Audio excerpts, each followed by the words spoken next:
Okay, so here's my video.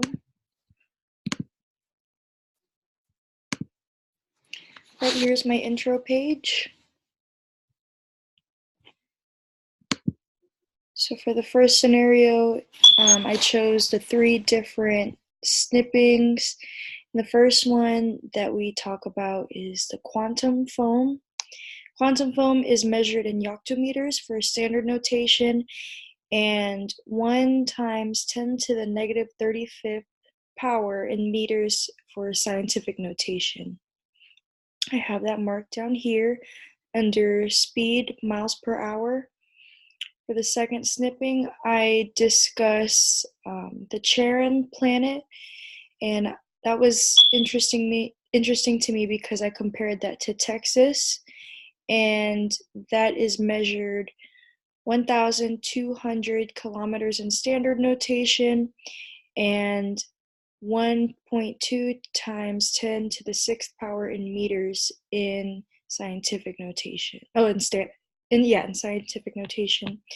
For the third snipping, here we discuss the universe, which is at least 160 billion light years in standard notation, and 1.6 times 10 to the 27th power in meters.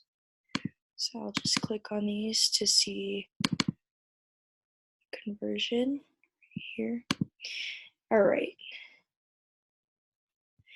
So right here, 10 is the base, and the exponents are the powers that the base is going to be multiplied by, like 6.7 times 10 is the base times the exponents.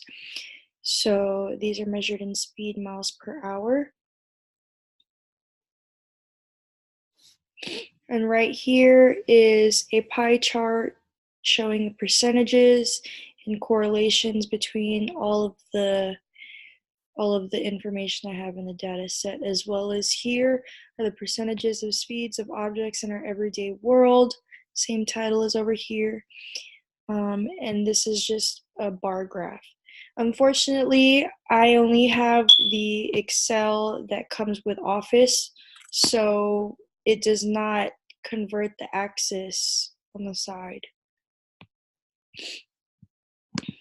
For scenario number 2, we discuss how graphs and the axis can be mistaken, depending on the axis on the side. The first one compares 2 presidents, Clinton and Bush, with their unemployment rate percentages. So right here, it shows the data with the incorrect axis percentages, but on the right, unfortunately, like I said, I cannot change the vertical axis to change the minimum to a 0. But in my previous submissions, I had shown that with the correct vertical axis minimum point, that you can see the correlation between Clinton years and Bush years and how close they actually were. I believe Bush was right around here, right under, but it was close. Unfortunately, I'm not using my other, I guess because I was having problems with my software. When I would use this Excel, it wouldn't show. Let's see. Right here, we also show the bowling scores and comparing 3 bowlers. And like I said before, when you change the minimum to a 0, you can see the correlation between all 3 bowlers. When I did this in my old Excel that came with my Mac, I was able to change the minimum to a 0, and you could see how close the bowlers actually were, instead of using the not full version of Excel that came with Office. So over here we discuss the area funding and percentages. This is what this is the chart that was false, and over here when you actually do the full conversions and the full charts and actual information, we show how incorrect this is. So we have the contributors, which is city, unknown, Malus, and AEG, and US dollars and millions. So these are actually millions. It's going to be 265 million, 10 million, 85 million, and 50 million. And this is what it shows.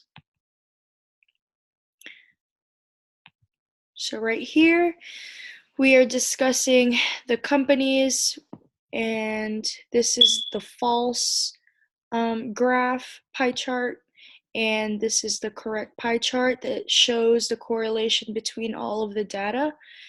These are the percent of sales of these companies right here. So with 3D data, you can see the depth of relations of information being compared, such as right here. This leads me to my next point of the radius, diameter, and area. We compared how much of a percentage the inside circle was compared to the outside circle, and what we did was we took circles and I put them on top of here to match the picture, and then I took a smaller circle to match this picture, and I measured that, and I came with these measurements. Here are the formulas, and what I did is I took these two and I divided them, and because the formula to find the area of a circle is pi times radius squared, and because I had the diameter, I had to divide them by 2 right here. So right here, yes. Now, unfortunately, this does not come with the Venn diagram option for this version of Excel.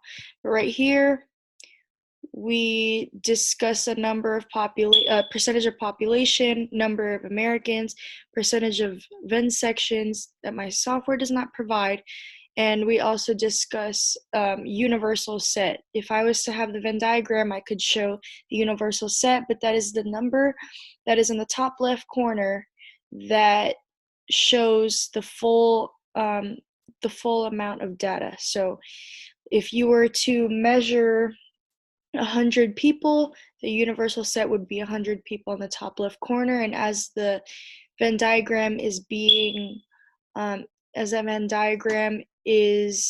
worked on, you can slowly see the universal set being decreasing as that number is being dispersed along the Venn diagram.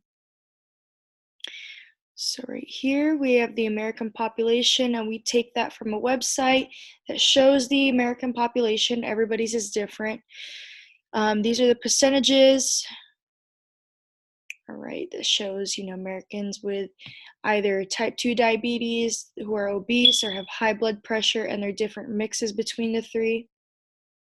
And right here, we show the Venn sections, the different types of conditions, and we basically show when you click on them, we show how we end up getting the answers. These are just the formulas, and how we switch from cell to cell in order to get our answers.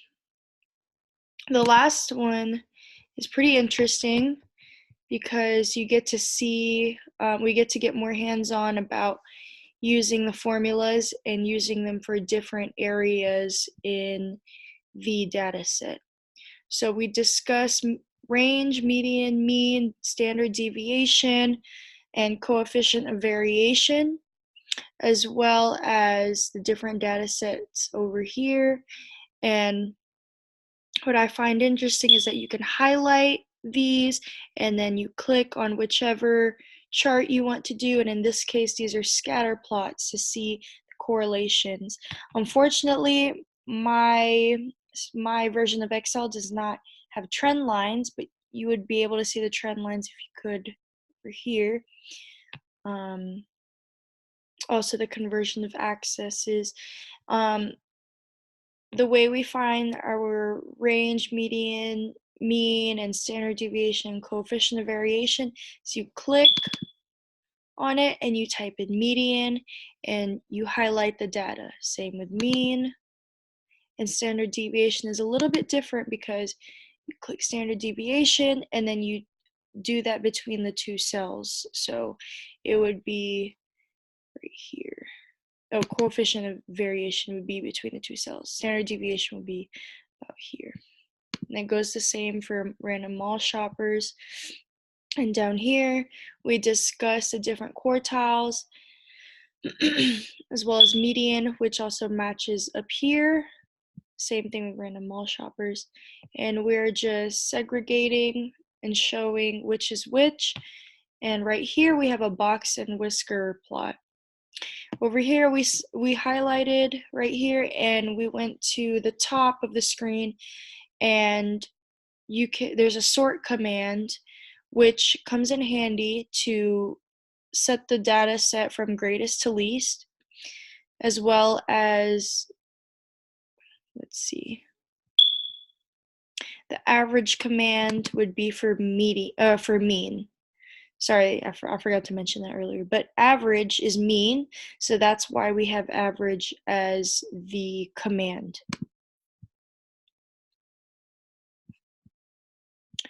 Okay.